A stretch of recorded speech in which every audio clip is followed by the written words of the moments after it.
ਵਿਦਿਆਰਥੀਓ ਸਤਿ ਸ਼੍ਰੀ ਅਕਾਲ। ਮੈਂ ਮਨਜੀਤ ਲਾਜ਼ਮੀ ਪੰਜਾਬੀ ਸ਼੍ਰੇਣੀ 12ਵੀਂ ਲੈ ਕੇ ਹਾਜ਼ਰ ਹਾਂ। ਜਿਵੇਂ ਕਿ ਅਸੀਂ ਪਿਛਲੀ ਵੀਡੀਓ ਦੇ ਵਿੱਚ ਕਹਾਣੀ ਕੀਤੀ ਸੀ ਸਾਂਝ, ਤੇ ਸਾਂਝ ਕਹਾਣੀ ਉਮੀਦ ਹੈ ਕਿ ਤੁਸੀਂ ਸਾਰਿਆਂ ਨੇ ਪੜ੍ਹ ਲਈ ਹੋਵੇਗੀ ਤੇ ਸੁਣ ਵੀ ਲਈ ਹੋਵੇਗੀ, ਜਿਹੜੀ ਕਿ ਸੁਜਾਨ ਸਿੰਘ ਦੀ ਲਿਖੀ ਹੋਈ ਹੈ।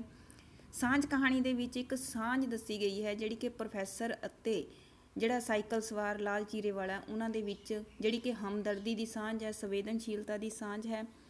ਤੇ ਜ਼ਰੂਰ ਤੁਹਾਨੂੰ ਸਮਝ ਆ ਗਈ ਹੋਣੀ ਹੈ। ਕੁਝ ਬੱਚਿਆਂ ਨੇ ਕਮੈਂਟ ਕੀਤਾ ਸੀਗਾ ਪ੍ਰਸ਼ਨ ਉੱਤਰ ਦੇ ਲਈ। ਵੈਸੇ ਬੇਟਾ ਜੇਕਰ ਤੁਸੀਂ ਕਹਾਣੀ ਨੂੰ ਪੂਰੇ ਚੰਗੀ ਤਰ੍ਹਾਂ ਤਰੀਕੇ ਦੇ ਨਾਲ ਸੁਣਦੇ ਹੋ ਵੀਡੀਓ ਦੇ ਵਿੱਚ, ਜਿੱਦਾਂ ਮੈਂ ਤੁਹਾਨੂੰ ਦੱਸਿਆ ਹੈ, ਤਾਂ ਜਦੋਂ ਤੁਸੀਂ ਪ੍ਰਸ਼ਨ ਪੜ੍ਹਦੇ ਹੋ ਨਾ, ਤਾਂ ਉੱਤਰ ਜਿਹੜਾ ਉਹਦਾ ਤੁਹਾਡੇ ਦਿਮਾਗ ਵਿੱਚ ਆਪਣੇ ਆਪ ਹੀ ਆ ਜਾਂਦਾ ਕਿ ਹਾਂ ਅਸੀਂ ਇੱਥੇ ਆਹ ਗੱਲ ਪੜ੍ਹੀ ਸੀ। ਚਲੋ ਫਿਰ ਵੀ ਆਪਾਂ ਇੱਥੇ ਪ੍ਰਸ਼ਨ ਉੱਤਰ ਕਰਦੇ ਹਾਂ। ਤੇ ਪ੍ਰਸ਼ਨ ਉੱਤਰ ਜਿਹੜੇ ਅਭਿਆਸ ਦੇ ਇਹਦੇ ਵਿੱਚ ਊੜਾ ਪ੍ਰਸ਼ਨ ਤੁਸੀਂ ਵੇਖ ਸਕਦੇ ਹੋ। ਜਿਹੜਾ ਪਹਿਲਾ ਪ੍ਰਸ਼ਨ ਹੈ, ਸਾਈਕਲ 'ਤੇ ਸਵਾਰ ਹੋਣ ਤੋਂ ਪਹਿਲਾਂ ਕਹਾਣੀ ਦੇ ਕਿਹੜੇ ਪਾਤਰ ਨੇ ਪੈਡਲ 'ਤੇ ਪੈਰ ਰੱਖ ਕੇ ਸਾਈਕਲ ਨੂੰ ਕਾਫੀ ਚਿਰ ਤੱਕ ਰੇੜਿਆ? ਤੇ ਇਸ ਦਾ ਉੱਤਰ ਹੈ ਪ੍ਰੋਫੈਸਰ ML ਮਲਹੋਤਰਾ। ਦੂਜਾ ਪ੍ਰਸ਼ਨ ਤੁਸੀਂ ਵੇਖ ਸਕਦੇ ਹੋ, ਐੜਾ ਪ੍ਰਸ਼ਨ, ਪ੍ਰੋਫੈਸਰ ਸਾਈਕਲ ਚਲਾਉਣ ਦੀ ਆਪਣੇ ਜੀਵਨ ਦੀਆਂ ਮੁਸ਼ਕਲਾਂ ਅਤੇ ਮੁਸ਼ਕਲਾਂ ਨਾਲ ਸਮਾਨਤਾ ਮਹਿਸੂਸ ਕਰਦਾ ਹੈ। ਤੇ ਇਸ ਦੇ ਵਿੱਚ ਤੁਸੀਂ ਸਹੀ ਔਰ ਗਲਤ ਦਾ ਜਵਾਬ ਦੇਣਾ ਹੈ। ਤੇ ਇਹ ਜਿਹੜਾ ਸਾਡਾ ਪ੍ਰਸ਼ਨ ਹੈ ਬਿਲਕੁਲ ਸਹੀ ਹੈ। ਈੜੀ ਪ੍ਰਸ਼ਨ ਵੇਖੋ, ਪ੍ਰੋਫੈਸਰ ਨੂੰ ਸਾਈਕਲ ਚਲਾਉਂਦਿਆਂ ਆਪਣੇ ਬਚਪਨ ਵਿੱਚ ਪੜ੍ਹੀ ਕਵਿਤਾ ਦਾ ਚੇਤਾ ਆਇਆ। ਤੇ ਇਹ ਤਾਂ ਤੁਹਾਨੂੰ ਸਾਰਿਆਂ ਨੂੰ ਪਤਾ ਹੀ ਹੈ, ਠੀਕ ਹੈ, ਜੇ ਕਹਾਣੀ ਤੁਸੀਂ ਸੁਣੀ ਹੈ ਤੇ ਇਹ ਬਿਲਕੁਲ ਸਹੀ ਹੈ। ਸੱਸਾ ਪ੍ਰਸ਼ਨ ਵੇਖੋ, ਭਾਰਤ ਜਿਹੜਾ ਹੈ ਸਾਈਕਲ ਦੇ ਯੁੱਗ ਵਿੱਚ ਨਹੀਂ ਪਹੁੰਚਿਆ ਤੇ ਸਾਈਕਲ ਗਰੀਬਾਂ ਦੀ ਸਵਾਰੀ ਹੈ। ਪ੍ਰੋਫੈਸਰ ਦੇ ਮਨ ਵਿੱਚ ਇਹ ਵਿਚਾਰ ਕਿਉਂ ਆਉਂਦੇ ਹਨ? ਜਦੋਂ ਪ੍ਰੋਫੈਸਰ ਸਾਈਕਲ ਚਲਾ ਰਿਹਾ ਹੈ ਤਾਂ ਸਾਈਕਲ ਦੇ ਜਿਹੜੇ ਦੇਖ ਕੇ, ਟਾਇਰ ਦੇਖ ਕੇ, ਪਹੀਏ ਦੇਖ ਕੇ ਉਹਦੇ ਦਿਮਾਗ ਵਿੱਚ ਇਹ ਆਉਂਦਾ ਹੈ ਕਿ ਸਾਈਕਲ ਜਿਹੜਾ ਹੈ ਉਹ ਕਿੰਨੀ ਰਫ਼ਤਾਰ ਦੇ ਨਾਲ ਇੱਕ ਸਵਾਰੀ ਦੀ ਜਿਹੜੇ ਇੱਕ ਸਵਾਰੀ ਦੇ ਤੌਰ 'ਤੇ ਅਸੀਂ ਜਿਹਦੀ ਵਰਤੋਂ ਕਰਦੇ ਹਾਂ। ਤੇ ਇਹ ਸੋਚਦੇ ਸੋਚਦੇ ਉਸਦੇ ਦਿਮਾਗ ਦੇ ਵਿੱਚ ਇੱਕ ਲੀਡਰ ਦੀ ਗੱਲ ਵੀ ਯਾਦ ਆਉਂਦੀ ਹੈ, ਇੱਕ ਲੀਡਰ ਦਾ ਬਿਆਨ, ਜਿਸ ਦੇ ਵਿੱਚ ਉਸਨੇ ਕਿਹਾ ਸੀਗਾ ਕਿ ਸਾਈਕਲ ਜਿਹੜਾ ਹੈ ਗਰੀਬਾਂ ਦੀ ਸਵਾਰੀ ਹੈ। ਤੇ ਦੂਜੇ ਦੇਸ਼ਾਂ ਦੇ ਵਿੱਚ ਜਿੱਥੇ ਹਵਾਈ ਜਹਾਜ਼ ਅਤੇ ਕਾਰਾਂ ਦਾ ਯੁੱਗ ਆ ਗਿਆ ਹੈ, ਪਰ ਭਾਰਤ ਦੇ ਵਿੱਚ ਹਜੇ ਮਸਾਂ ਹੀ ਸਾਈਕਲ ਯੁੱਗ ਆਇਆ ਹੈ ਤੇ ਸਾਈਕਲ ਵੀ ਕੁਝ ਪ੍ਰਤੀਸ਼ਤ ਲੋਕਾਂ ਨੂੰ ਹੀ ਨਸੀਬ ਹੁੰਦੇ ਹਨ। ਤੇ ਇਸ ਤਰ੍ਹਾਂ ਜਿਹੜੀ ਇਹ ਸਾਈਕਲ ਹੈ ਉਹ ਗਰੀਬਾਂ ਦੀ ਸਵਾਰੀ ਹੈ। ਤੇ ਇਸ ਤਰ੍ਹਾਂ ਪ੍ਰੋਫੈਸਰ ਨੂੰ ਵੀ ਆਪਣੀ ਜਿਹੜੀ ਗਰੀਬੀ ਹੈ ਉਹ ਮਹਿਸੂਸ ਹੁੰਦੀ ਹੈ। ਅੱਗੇ ਵੇਖੋ ਤੁਸੀਂ ਹਾਹਾ ਪ੍ਰਸ਼ਨ, ਪ੍ਰੋਫੈਸਰ ਬੁੱਢੀ ਮਾਈ ਨੂੰ ਪੈਸੇ ਨਾ ਦੇ ਸਕਣ ਦੇ ਕਿਹੜੇ ਕਿਹੜੇ ਕਾਰਨ ਸੋਚਦਾ ਹੈ? ਜਦੋਂ ਪ੍ਰੋਫੈਸਰ ਸੋਚਦਾ ਹੈ ਕਿ ਉਹ ਬੁੱਢੀ ਮਾਈ ਦੀ ਮਦਦ ਪੈਸੇ ਦੇ ਕੇ ਕਰ ਦੇਗਾ, ਉਹਨੂੰ ਬੱਸ ਵਿੱਚ ਬਿਠਾ ਦੇਗਾ, ਪਰ ਫਿਰ ਉਸਨੂੰ ਦਿਮਾਗ ਵਿੱਚ ਆਉਂਦਾ ਹੈ ਕਿ ਮਹੀਨੇ ਦੇ ਆਖਰੀ ਦਿਨ ਚੱਲ ਰਹੇ ਨੇ ਤੇ ਉਹਦੀ ਜੇਬ ਦੇ ਵਿੱਚ ਸਿਰਫ 30 ਪੈਸੇ ਨੇ ਤੇ ਉਹਦੇ ਨਾਲ ਤਾਂ ਉਹ ਅੱਧ ਵਿੱਚ ਵੀ ਨਹੀਂ ਪਹੁੰਚੇਗੀ। ਤੇ ਫਿਰ ਉਹਨੂੰ ਇੱਕ ਹੋਰ ਖਿਆਲ ਆਉਂਦਾ ਹੈ, ਉਸਦਾ ਬੇਟਾ ਦਿਨੇਸ਼ ਜਿਹੜਾ ਸਵੇਰੇ ਉੱਠਦਿਆਂ ਹੀ ਰਸ ਦੀ ਜਿੱਦ ਕਰਨ ਲੱਗ ਜਾਂਦਾ ਹੈ। 3 ਪੈਸੇ ਦੇ ਜੇ ਰਸ ਨਹੀਂ ਉਹਨੂੰ ਲੈ ਕੇ ਦੇ ਸਕਿਆ ਤਾਂ ਬੱਚਾ ਸਾਰੀ ਦਿਨ ਰੋਂਦਾ ਰਹੇਗਾ। ਤੇ ਫਿਰ ਉਸਨੂੰ ਇਹ ਦਿਮਾਗ 'ਚ ਆਉਂਦਾ, ਸੋਚਦਾ ਹੈ ਕਿ ਮੈਂ ਚਲੋ ਪੈਸੇ ਮੰਗ ਕੇ ਮਾਈ ਦੀ ਜਿਹੜੀ ਮਦਦ ਕਰ ਦੇਵਾਂ, ਪਰ ਫਿਰ ਉਸਨੂੰ ਲੱਗਦਾ ਹੈ ਕਿ ਲੋਕ ਕੀ ਕਹਿਣਗੇ ਤੇ ਉਸਦਾ ਹੋਮੇ ਜਿਹੜਾ ਉਸਨੂੰ ਇਹ ਕਰਨ ਦੀ ਇਜਾਜ਼ਤ ਨਹੀਂ ਦਿੰਦਾ। ਇਸ ਤਰ੍ਹਾਂ ਉਹ ਬੁੱਢੀ ਮਾਈ ਦੀ ਮਦਦ ਕਰਨ ਤੋਂ ਅਸਮਰਥ ਰਹਿ ਜਾਂਦਾ ਹੈ। ਅੱਗੇ ਵੇਖੋ ਖੱਖਾ ਪ੍ਰਸ਼ਨ, ਹਾਂਜੀ ਕੱਕਾ ਪ੍ਰਸ਼ਨ, ਪ੍ਰੋਫੈਸਰ ਲਾਲ ਚੀਰੇ ਵਾਲੇ ਸਾਈਕਲ ਸਵਾਰ ਬਾਰੇ ਕੀ ਸੋਚਦਾ ਹੈ? ਜਦੋਂ ਪ੍ਰੋਫੈਸਰ ਸਾਈਕਲ 'ਤੇ ਜਾ ਰਿਹਾ ਹੈ ਤਾਂ ਉਸਦੇ ਕੋਲੋਂ ਇੱਕ ਜਿਹੜਾ ਹੈ ਸਾਈਕਲ ਸਵਾਰ ਜਿਹੜਾ ਹੈ ਲਾਲ ਚੀਰੇ ਵਾਲਾ ਲੰਘਦਾ ਹੈ। ਪ੍ਰੋਫੈਸਰ ਉਸਨੂੰ ਵੇਖ ਕੇ ਇੰਝ ਲੱਗਦਾ ਜਿਵੇਂ ਉਸਨੂੰ ਕੋਈ ਭਾਜੜ ਪਈ ਹੋਵੇ। ਤੇ ਫਿਰ ਜਦੋਂ ਉਹ ਬੁੱਢੀ ਮਾਈ ਦੇ ਕੋਲੋਂ ਲੰਘਦਾ ਹੈ ਤਾਂ ਪ੍ਰੋਫੈਸਰ ਨੂੰ ਲੱਗਿਆ ਜਿਵੇਂ ਬੁੱਢੀ ਮਾਈ ਨੇ ਉਸਨੂੰ ਕੁਝ ਕਿਹਾ ਹੈ, ਪਰ ਉਹ ਉਸਨੂੰ ਬਿਨਾਂ ਸੁਣੇ ਅੱਗੇ ਲੰਘ ਗਿਆ ਹੈ। ਇਹ ਦੇਖ ਕੇ ਪ੍ਰੋਫੈਸਰ ਨੂੰ ਲੱਗਦਾ ਹੈ ਕਿ ਜਿਹੜਾ ਲਾਲ ਚੀਰੇ ਵਾਲਾ ਸਾਈਕਲ ਸਵਾਰ ਹੈ ਉਹ ਪੱਥਰ ਦਿਲ ਹੈ। ਤੇ ਜਦੋਂ ਉਹ ਬੱਸ ਅੱਡੇ 'ਤੇ ਬੁੱਢੀ ਮਾਈ ਨੂੰ ਛੱਡਦਾ ਹੈ ਤਾਂ ਲਾਲ ਚੀਰੇ ਵਾਲਾ ਉੱਧਰੋਂ ਆ ਕੇ ਬੁੱਢੀ ਮਾਈ ਦੀ ਮਦਦ ਕਰਦਾ ਹੈ। ਤੇ ਇਹ ਵੇਖ ਕੇ ਪ੍ਰੋਫੈਸਰ ਨੂੰ ਇੰਝ ਮਹਿਸੂਸ ਹੁੰਦਾ ਹੈ ਕਿ ਜਿਵੇਂ ਉਹ ਲਾਲ ਚੀਰੇ ਵਾਲਾ ਸਾਈਕਲ ਸਵਾਰ ਵੀ ਇੱਕ ਸੰਵੇਦਨਸ਼ੀਲ ਅਤੇ ਹਮਦਰਦ ਵਿਅਕਤੀ ਹੈ, ਪ੍ਰੋਫੈਸਰ ਸਾਹਿਬ ਦੀ ਤਰ੍ਹਾਂ।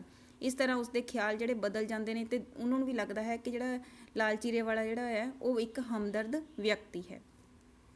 ਅੱਗੇ ਵੇਖੋ ਖੱਖਾ ਪ੍ਰਸ਼ਨ ਦੇ ਵਿੱਚ ਦੇਖੋ, ਇਸ ਕਹਾਣੀ ਵਿੱਚ ਕਿਹੜੀ ਸਾਂਝ ਦਾ ਜ਼ਿਕਰ ਆਇਆ ਹੈ? ਇਸ ਕਹਾਣੀ ਦੇ ਵਿੱਚ ਸਾਂਝ ਜਿਹੜੀ ਹੈ ਉਹ ਹੈ ਹਮਦਰਦੀ ਦੀ, ਇੱਕ ਤਰ੍ਹਾਂ ਦੀ ਹੈ। ਇੱਕ ਜਿਹੜੀ ਮੁਹਤਾਜ ਬੁੱਢੀ ਮਾਈ ਆ ਉਸਦੇ ਲਈ ਸੰਵੇਦਨਸ਼ੀਲਤਾ ਹੈ, ਜਿਹੜੀ ਕਿ ਪ੍ਰੋਫੈਸਰ ਸਾਹਿਬ ਦੇ ਮਨ ਵਿੱਚ ਵੀ ਹੈ ਅਤੇ ਲਾਲ ਚੀਰੇ ਵਾਲੇ ਸਾਈਕਲ ਸਵਾਰ ਦੇ ਮਨ ਵਿੱਚ ਵੀ ਜਿਹੜੀ ਇਹ ਸਾਂਝ ਹੈ ਦੋਹਾਂ ਦੇ ਵਿੱਚ ਉਸਦੀ ਮਦਦ ਕਰਨ ਦੀ। ਖੱਖਾ ਪ੍ਰਸ਼ਨ ਦੇਖੋ, ਸਾਂਝ ਕਹਾਣੀ ਵਿੱਚ ਆਏ ਮੁੱਖ ਪਾਤਰ ਪ੍ਰੋਫੈਸਰ, ਚੀਰੇ ਵਾਲਾ ਸਾਈਕਲ ਸਵਾਰ ਅਤੇ ਬੁੱਢੀ ਮਾਈ ਹਨ। ਇਹ ਤੁਸੀਂ ਦੱਸਣਾ ਹੈ ਕਿ ਇਹ ਤਿੰਨੇ ਪਾਤਰ ਜਿਹੜੇ ਇਹ ਇਸ ਸਾਂਝ ਕਹਾਣੀ ਦੇ ਹਨ ਜਾਂ ਨਹੀਂ। ਇਹਦੇ ਵਿੱਚ ਤੁਸੀਂ ਸਹੀ ਔਰ ਗਲਤ ਦੱਸਣਾ ਹੈ ਤੇ ਤੁਹਾਨੂੰ ਬਿਲਕੁਲ ਪਤਾ ਹੀ ਹੈ ਸਾਰਿਆਂ ਨੂੰ ਕਿ ਇਹ ਬਿਲਕੁਲ ਸਹੀ ਹੈ। ਦੂਜਾ ਪ੍ਰਸ਼ਨ ਤੁਸੀਂ ਵੇਖ ਸਕਦੇ ਹੋ, ਕਹਾਣੀ ਦਾ ਸਾਰ। ਤੇ ਕਹਾਣੀ ਦਾ ਸਾਰ ਤੁਹਾਨੂੰ ਬੇਟਾ ਦੁਬਾਰਾ ਯਾਦ ਕਰਨ ਦੀ ਲੋੜ ਨਹੀਂ ਪੈਂਦੀ ਜੇਕਰ ਤੁਸੀਂ ਕਹਾਣੀ ਨੂੰ ਚੰਗੀ ਤਰ੍ਹਾਂ ਪੜ੍ਹ ਲੈਂਦੇ ਹੋ ਜਾਂ ਸੁਣ ਲੈਂਦੇ ਹੋ, ਕਿਉਂਕਿ ਜਿਹੜੀ ਕਹਾਣੀ ਹੁੰਦੀ ਹੈ ਉਸ ਨੂੰ ਕੁਝ ਸੰਖੇਪ ਕਰਕੇ ਆਪਣੇ ਸ਼ਬਦਾਂ ਦੇ ਵਿੱਚ ਲਿਖਣਾ ਹੁੰਦਾ ਹੈ ਤੇ ਉਹ ਸਾਡਾ ਜਿਹੜਾ ਆ ਸਾਰ ਬਣ ਜਾਂਦਾ ਹੈ। ਤੀਜਾ ਪ੍ਰਸ਼ਨ ਤੁਸੀਂ ਵੇਖ ਸਕਦੇ ਹੋ, ਹੇਠ ਲਿਖੇ ਪਾਤਰਾਂ ਦੇ ਇਸ ਕਹਾਣੀ ਵਿੱਚ ਉਘੜਦੇ ਸੁਭਾਅ ਬਾਰੇ ਲਿਖੋ। ਤੇ ਸਭ ਤੋਂ ਪਹਿਲਾਂ ਹੈ ਸਾਡੇ ਕੋਲ ਪ੍ਰੋਫੈਸਰ ਸਾਹਿਬ। ਪ੍ਰੋਫੈਸਰ ML ਮਲਹੋਤਰਾ ਜਿਹੜਾ ਹੈ ਉਹ ਉਸ ਨੂੰ ਬੁੱਢੇ ਵੇਲੇ ਜਿਹੜੀ ਨੌਕਰੀ ਮਿਲਦੀ ਹੈ ਤੇ ਉਸ ਦਾ ਟੱਬਰ ਭਾਰਾ ਆ ਤੇ ਆਮਦਨ ਜਿਹੜੀ ਹੈ ਉਸ ਦੇ ਟੱਬਰ ਦੇ ਜਿਹੜੀ ਹੈ ਮੁਤਾਬਿਕ ਘੱਟ ਹੈ।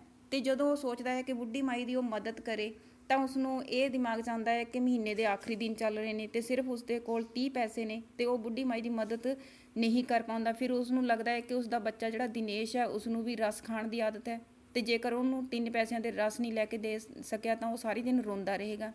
ਫਿਰ ਜਦੋਂ ਉਹ ਸੋਚਦਾ ਹੈ ਕਿ ਉਹ ਮੰਗ ਕੇ ਕਿਸੇ ਤੋਂ ਪੈਸੇ ਉਹਦੀ ਮਦਦ ਕਰ ਦੇਗਾ ਤਾਂ ਫਿਰ ਉਸ ਨੂੰ ਲੱਗਦਾ ਹੈ ਕਿ ਲੋਕ ਕੀ ਕਹਿਣਗੇ ਉਹਦੇ ਬਾਰੇ, ਤੇ ਉਹਦਾ ਹੋਮੇ ਜਿਹੜਾ ਆ ਉਸ ਨੂੰ ਇਹ ਇਜਾਜ਼ਤ ਨਹੀਂ ਦਿੰਦਾ ਤੇ ਇਹ ਚਾਹੁੰਦਿਆਂ ਹੋਇਆ ਵੀ ਕਿ ਉਹ ਉਸ ਦੀ ਬੁੱਢੀ ਮਾਈ ਦੀ ਮਦਦ ਕਰੇ ਪਰ ਉਸ ਦੀਆਂ ਮਜਬੂਰੀਆਂ ਉਸ ਦੇ ਅੱਗੇ ਆ ਜਾਂਦੀਆਂ ਹਨ। ਦੂਜਾ ਜਿਹੜਾ ਸਾਡਾ ਪਾਤਰ ਹੈ ਉਹ ਹੈ ਚੀਰੇ ਵਾਲਾ ਜਿਹੜਾ ਸਾਈਕਲ ਸਵਾਰ ਹੈ। ਚੀਰੇ ਵਾਲਾ ਸਾਈਕਲ ਸਵਾਰ ਜਿਹੜਾ ਆ ਖੜਖੜ ਕਰਦੇ ਸਾਈਕਲ ਤੇ ਜਾਂਦਾ ਆ ਤੇ ਜਦੋਂ ਉਹ ਬੁੱਢੀ ਮਾਈ ਦੇ ਕੋਲੋਂ ਲੰਘਦਾ ਹੈ ਤਾਂ ਇਹ ਦੇਖ ਕੇ ਪ੍ਰੋਫੈਸਰ ਨੂੰ ਲੱਗਦਾ ਹੈ ਕਿ ਉਸ ਦੀ ਬਿਨਾਂ ਗੱਲ ਸੁਣੇ ਅੱਗੇ ਲੰਘ ਗਿਆ ਕਿ ਇਹ ਜਿਹੜਾ ਚੀਰੇ ਵਾਲਾ ਜਿਹੜਾ ਸਾਈਕਲ ਸਵਾਰ ਹੈ ਇਹ ਬਹੁਤ ਹੀ ਪੱਥਰ ਦਿਲ ਹੈ। ਪਰ ਜਦੋਂ ਉਹ ਲਾਸਟ ਦੇ ਵਿੱਚ ਉਸ ਦੀ ਮਦਦ ਕਰਨ ਦੇ ਲਈ ਆਉਂਦਾ ਹੈ ਬੁੱਢੀ ਮਾਈ ਦੀ, ਤਾਂ ਪ੍ਰੋਫੈਸਰ ਉਸ ਨੂੰ ਦੇਖ ਕੇ ਇਹ ਮਹਿਸੂਸ ਕਰਦਾ ਹੈ ਕਿ ਉਹ ਵੀ ਇੱਕ ਸੰਵੇਦਨਸ਼ੀਲ ਅਤੇ ਹਮਦਰਦ ਵਿਅਕਤੀ ਹੈ ਤੇ ਦੋਹਾਂ ਦੇ ਵਿੱਚ ਸਾਂਝ ਜਿਹੜੀ ਹੈ ਪੈਦਾ ਹੋ ਜਾਂਦੀ ਹੈ। ਤੀਜਾ ਜਿਹੜਾ ਸਾਡਾ ਮੁੱਖ ਪਾਤਰ ਹੈ ਉਹ ਹੈ ਬੁੱਢੀ ਮਾਈ।